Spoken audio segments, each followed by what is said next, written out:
వచ్చే రానున్న ఎన్నికలలో ఫస్ట్ తెలంగాణ మహిళా సీఎం అంటే కల్వకుంట్ల కవితే. యువత ఖరాబ్ అవడం కూడా డ్రగ్స్ వల్లనే. ముసలమ్మను కూడా వదిలిపెడతలేదు. మేడం, మీ ప్రతినిధి, మీ పార్టీ ప్రతినిధి, మీ కవితక్క, మన కవితక్క, వారు కల్వకుంట్ల అనే పేరు లేకుండా బయటికి వస్తే జనాలు ఆదరించే విధానం కానీ ఏమైనా ఉంటుందా? అసలు ప్రభావం ఉంటుందా ఆ పేరు లేకుండా? మీ లెక్కనే ఒకరు అన్నారు నిన్న వరంగల్, ఆయనకు చెత్తవరం వచ్చినట్టున్నది కళ్ళకు. ప్రతి పార్టీలో పురుషాధిక్యమే ఎక్కువ ఉంది. ప్రెస్ మీట్ అని ఒక్క మహిళ కూడా ఆమె వెంట ఉండరు కదా, అందరూ ఆమె చుట్టూ క్వార్టర్ ఎంత పురుషులే ఉంటారు కదా. హాయ్, హలో, నమస్తే. ఏఆర్ న్యూస్ కి స్వాగతం. వరంగల్ తెలంగాణ జాగృతి మహిళా అధ్యక్షురాలు. వీరి వయసులో సగభాగము రాజకీయాల వైపే వీరి ప్రయాణం కొనసాగింది. మహిళలు, వందలాది మహిళలు సొంత కాళ్ళ పైన నిలబడేలా చేసిన వారు వీరు. పార్టీలు ఏదైనప్పటికీ, కండువాలు ఏదైనప్పటికీ కూడా ప్రజల పక్షాన, పేదల పక్షాన నిలబడేటువంటి వ్యక్తులు నూకల రాణి గారు. మేడం నమస్తే. నమస్తే అండి. మేడం, ఇటీవల కాలంలో అంటే ఒక మహిళగా చెప్పండి, వర్ధన్నపేట నియోజకవర్గం సంబంధించి మొన్న ఒక ఏకే తండలో ఒక బాలికని హత్య చేశారు అని అంటున్నారు. అది హత్యనా లేకపోతే ఆత్మహత్యనా? హత్యనే, అత్యాచారమే జరిగింది అక్కడ. ఎందుకంటే మేము అక్కడికి పోయిన ఇప్పుడు దాదాపు 4 days అవుతుంది అది జరిగి సంఘటన. ఏకే తండ అక్కడ కనీసం ఒక 40-50 కుటుంబాలు ఉంటాయి అంతే, అంతకంటే ఎక్కువ ఉండే. ఆ అమ్మాయి నర్సింగ్ చేస్తుంది. ఆ అమ్మాయిని ఇప్పుడు పోలీస్ దర్యాప్తు, మేము అక్కడ పోయి ధర్నా చేసేంత వరకు కూడా ఎవరు రాలేదు, యాక్షన్ తీసుకోలేదు. మేము అక్కడ ఉండి ధర్నా చేసి మేము వాళ్ళ కుటుంబానికి అండగా నిలబడతాం, మీరు ముందుకు రాండి అంటే అక్కడ ఉన్న యువత అంతా కదిలొచ్చింది. కదిలొచ్చి మళ్ళీ మాతో పాటు ధర్నాకు దిగుతూనే ఆ 2-3 గంటలలో పోలీసు రావడం జరిగింది, మళ్ళా ఎమ్మెల్యే గారు రావడం జరిగింది. అందరికి ఒకరికొకరు ఇక లైన్ కట్టుకుంటూ వస్తూనే ఉన్నారు. కానీ అందరూ పోలీసులు ఏమంటారు, హత్య ఆమె సూసైడ్ చేసుకున్నది అని అంటున్నారు. సూసైడ్ చేసుకుంటే ఆ బ్లడ్ అంతా ఎందుకు వస్తుంది? సూసైడ్ చేసుకుంటే బ్లడ్ రాదు కదా. ఆమె అత్యాచారం చేసింది. ఆమె ఒక్క అమ్మాయి, వాళ్ళ అమ్మ నాన్న ఊరికెళ్ళిళ్ళు, ఆమె ఇంట్లో ఒక్కతే ఉన్నది. వాళ్ళ నానమ్మ, వాళ్ళ తాతయ్య ఇద్దరు ఉన్నారు. వాళ్ళు పైన పడుకున్నారు, ఈ అమ్మాయి కూడా పైన పడుకుంది. మరి ఏం జరిగిందో తెలియదు. 8:30-9 ప్రాంతంలో ఊక ఫోన్స్ కాల్ వాళ్ళ అమ్మకు, వాళ్ళ నాన్నకు, వాళ్ళ అన్నయ్యకు కాల్ చేసిందట. ఆమె బాగా డెప్త్గా లవ్లో మునిగిపోయింది. మునిగిపోవడం వల్ల ఆమెకి నేను అబ్బాయి వద్దనడం వల్ల ఆమెకి నేను ఉండను, చనిపోతాను వాళ్ళకి ఇంటిమేషన్ ఇచ్చింది. వాస్తవానికి ఇంటిమేషన్ ఇచ్చింది, కానీ ఆ అమ్మాయి సూసైడ్ అనేది చేసుకోలేదు. వీటిని అడ్డుకట్ట వేయాలంటే మీరు, మీలాంటి అనుభవం ఉన్న వ్యక్తులు సమాజం మార్పుకు ఎలాంటి సలహాలు ఇస్తారు? ఫస్ట్ కౌన్సిలింగ్ తల్లిదండ్రులకు ఇవ్వాలి. సూపర్. ఫస్ట్ కౌన్సిలింగ్ తల్లిదండ్రులకు ఇవ్వాలి. పిల్లలు ఎట్లా వెళ్తాను, లవ్ చేయడం తప్పు కాదు, దాన్ని ఆచరణ పెట్టకుండా వాళ్ళు ఇష్టారాజ్యంగా యువత ఖరాబ్ అవడం కూడా డ్రగ్స్ వల్లనే.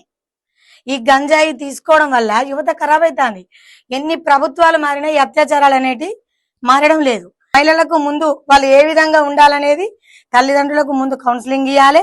వాళ్ళు కూడా కొంచెం భయభక్తులు అనేది ఉండాలి పిల్లల దగ్గర. వాళ్ళ తల్లిదండ్రుల భయం లేకపోవడం, వాళ్ళని ఇంట్లో వదిలేసి వీళ్ళు వెళ్ళిపోవడం వల్ల, వాళ్ళకు ఫోన్స్ ఇవ్వడం వల్ల, ఆ ఫోన్లల్లో ఆ యూట్యూబ్లు చూసి మైండ్ అంతా డిస్టర్బ్ చేసుకొని చదువు పక్కకు పెట్టి ఈ యూట్యూబ్లలో చూసే వీడియోలను బట్టి కూడా యువత ఖరాబ్ అవుతుంది.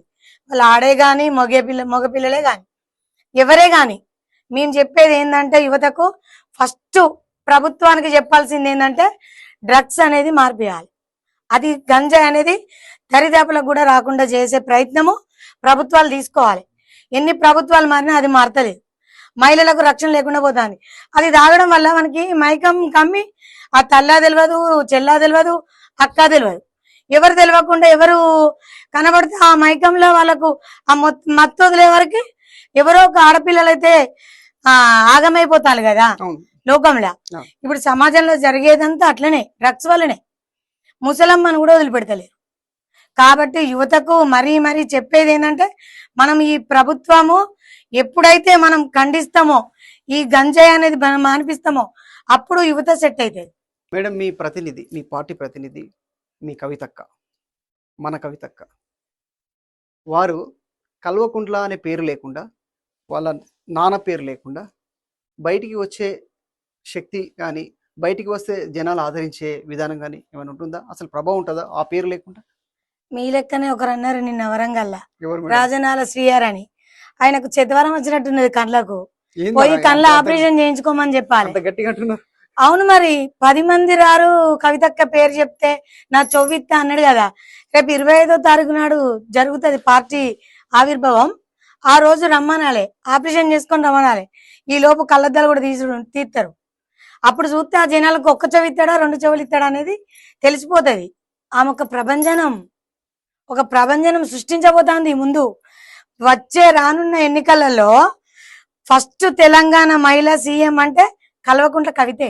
జోగండి ఇంతకు ముందు కూడా అమ్మవారికి పూజలు చేయడము, కొబ్బరికాయలు కొట్టడము, ఇవన్నీ చేశారు. జోగడాలు అనేటి ఏమి ఉండయి. స్వచ్ఛంగా చెప్తాను. ఈ రోజు తెలంగాణ జాగృతి అనేది గతంలో నడిచింది, ఇప్పుడు పార్టీగా మారబోతుంది. ప్రతి పార్టీలో పురుషాధిక్యమే ఎక్కువ ఉన్నది. ప్రతి ఒక్క జిల్లా అధ్యక్షుడు పురుషులకే ఇచ్చిళ్ళు, మహిళలకు ఎక్కడ ఇయ్యలేదు. ఇచ్చినా 1, 2 నియోజకవర్గాలలో డిస్టిక్లలో ఇయ్యొచ్చు అన్ని పార్టీలలో మహిళలకు, కానీ వాళ్ళకి ఎక్కడ ప్రాధాన్యత ఉన్నది, ముందు ఎక్కడ నడుస్తుంది. కాబట్టి ఈ తెలంగాణ జాగృతిలో మాత్రం మహిళలకే పెద్దపీట. ఎందుకంటే మహిళా అధ్యక్షురాలు. ఈ రోజు నేను మహిళా అధ్యక్షురాలుగా ఉన్నా అంటే గర్వకారణం. నాతోటి ఇంకా 100 మందిని తయారు చేస్తా నేను. కాబట్టి పురుషాధిక్యం తగ్గించి మహిళలకు ఎక్కువ అవగాహన అనేది ఎక్కువ వచ్చి వాళ్ళు కూడా ఒక ముందడుగు వేసి ప్రజానాయకుల లెక్క నిలబడాలని మేము కోరుకుంటున్నాం. సంతోషం మేడం. అయితే మా బాధ ఏంటంటే జిల్లా అధ్యక్షుల వరకు మీరు పోతున్నారు, కానీ ప్రెస్ మీట్ అని ఒక్క మహిళ కూడా ఆమె వెంట ఉండరు కదా. అందరూ ఆమె చుట్టూ కోటర్ ఎంత పురుషులే ఉంటారు కదా. అట్లాంటిది ఏం జరగదు. ఎందుకంటే మనం ప్రెస్ మీట్ వస్తుంది, రావాలన్న టైంకు రాలేదనుకోండి, అక్కడ వచ్చిన వాళ్ళతోనే ప్రెస్ మీట్ పెడతారు. మనం ఒకరి గురించి వెయిట్ చేయం కదా. ఇప్పుడు పురుషులే ఎక్కువ ఉన్నారు కవితక్క పక్కకు, స్త్రీలు లేరని అంటున్నారు. ఇక్కడ మహిళలు ఉండాలంటే ఆ రోజు శ్రీరామనవమి, ఆ రోజు ఇంట్లో అందరు ఫెస్టివల్ సంబరాలలో ఉంటారు. ఆ టైంకు రాకపోవచ్చు, ఎందుకంటే అక్క ముహూర్తాలను బలంగా నమ్ముతాయి.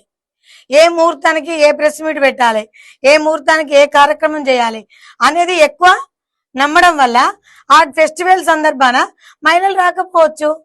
అందుకే వాళ్ళతో పెట్టింది. దానిలో తప్పేమున్నది?